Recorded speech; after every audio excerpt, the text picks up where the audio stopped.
Hi, everyone. Today we're going to take a look at your CRM available within your SmartSite admin panel. To access your CRM, you're going to log into Real Smart Agent and select Marketing on the left-hand side, then head into SmartSite 2.0. Once you're in your SmartSite admin panel, you'll see a tab listed CRM. This is where your CRM is housed. Now, your CRM is intended for you to be able to add and manage contacts, but the extra benefit is that it's also tied to your agent website and any leads that come in through it. So let's take a look at that first. We're going to go into the Preview Website tab, and this is going to give you a live look at your current agent website. So if I were a client, I would start off by entering a zip code or a city and state, and it's going to return any MLS listings available within that area. If I were to click on a property, you're going to see it appear in the center of my search results on the right-hand side, and then I can click View. Now, if I were a client, there's a couple different ways that a client can reach out to an agent through their agent website. The first way is by clicking Schedule Visit and filling out this form. You also have Request More Information, where they can send you a personalized message, or Make an Offer, where they can give you information on what they would like to offer for this property. They also have the ability to create an account on your agent website, and this allows them to save their searches as well as be notified when there's new listings available for their specific search criteria. Now, all of those actions I just explained, they'll notify you via email once that type of inquiry has come in. But the other benefit is that it also logs into your CRM, which I'll show you what it looks like right now. So if we go back into our CRM here in our SmartSite admin panel, it takes you to your recent activity tab first. And so, for example, Bob Buyer here requested more information about a property today. So if I click on his profile, which is the eyeball icon on the right-hand side, you're able to see any information that Bob put in the contact, or as I start working with him, I can add more information here. So for example, maybe he didn't provide me his home address initially when he did request more information, or that he'd like to schedule a showing on my website. But as I started to work with Bob, I can enter in his information and save it. You'll notice you have additional tabs where you can put in additional information, where the lead came from. You'll have a personal tab. So this is the comment from Bob saying, I'd like to see the home this weekend. So I could put in a comment, showed 1234 Main Street to Bob on 4/4. So it's a way for me to keep a log of all the interactions that I've had with that client. And then, of course, additional information such as a special date. You also have what we call groups and tags. So this is a way that you can organize your clients in your CRM even further. So I like to think of it as a funnel. And if you imagine that at the top of the funnel, you have all of your available contacts in your CRM. Then as you move down your funnel, you have groups. So you might create groups such as buyers, sellers, current clients, past clients. It's just a way for you to organize them a little further. And then further down the funnel, you have tags. So within your buyers, you might have luxury buyers and first-time home buyers, rural property buyers, whatever it may be. Those are what we call tags.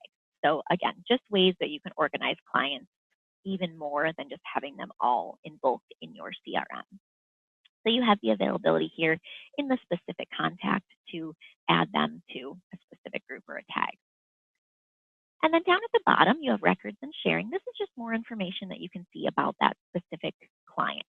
So under activities, you can see the property that they were looking at when they requested more information. If I click View Property, it's going to take me out to the property details page, where I can learn more about the exact home that they were looking at when they asked for more info.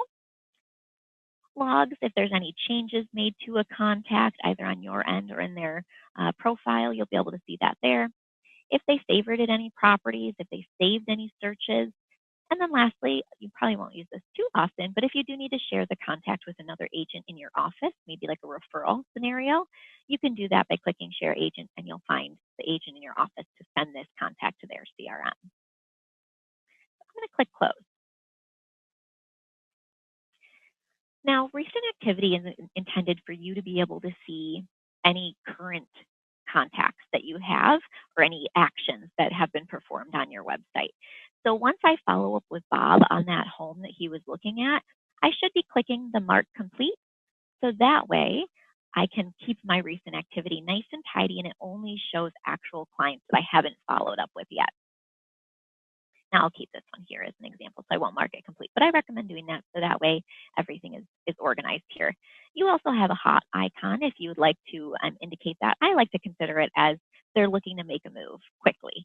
So someone you'd want to keep your eye on is what that icon means, and it will save once you click on it. So that way they're kind of at the top of your list. Now, as we go into contacts, this is, of course, going to contain any clients that come through your agent website, so it automatically saves their contact information into your CRM. And then it's also a place for you to add your own contacts. For example, I've added myself here by clicking Add Contact and putting my information in here. I recommend that agents do this, so that way they can get a feel for the CRM and how it works. And then also, if you're interested in our drip campaigns, sending those out to clients, that's tied into our marketing tab, and putting yourself in and using yourself as an example is a great way to feel comfortable using the drip campaign. You can also put in contacts more than one at a time by importing a CSV spreadsheet.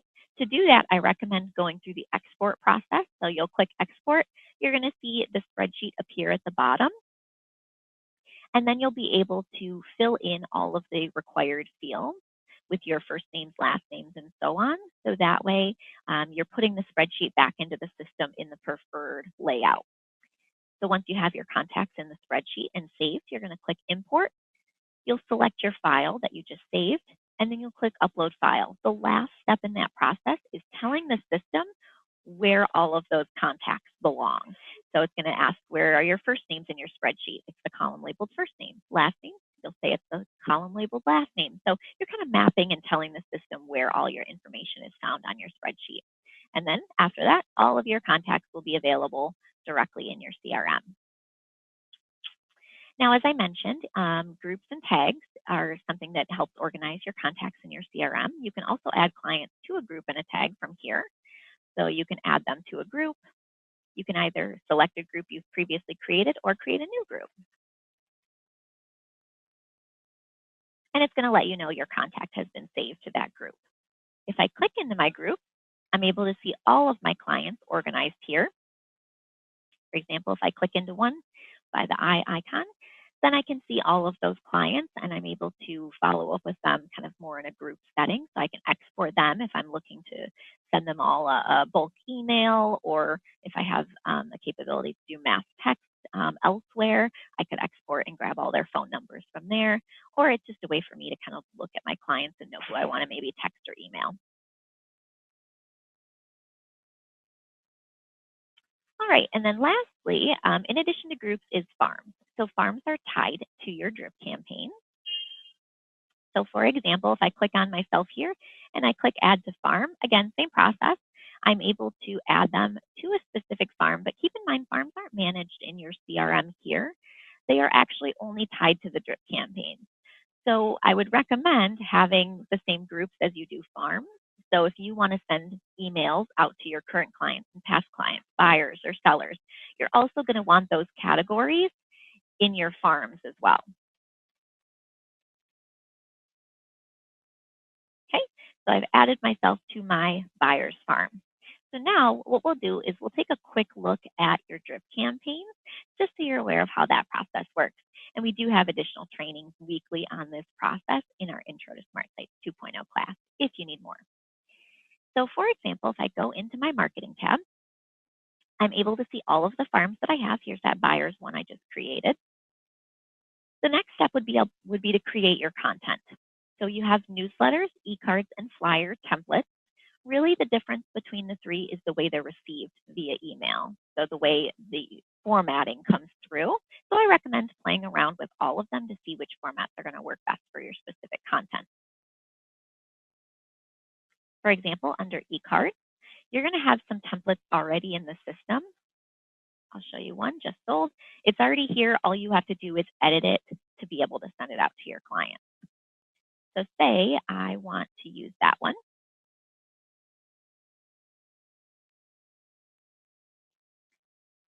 So I have it ready to go.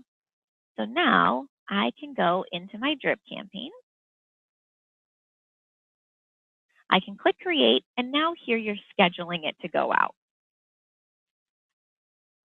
Now keep in mind under newsletters, e-cards, and flyers, you can also create your own blank canvas.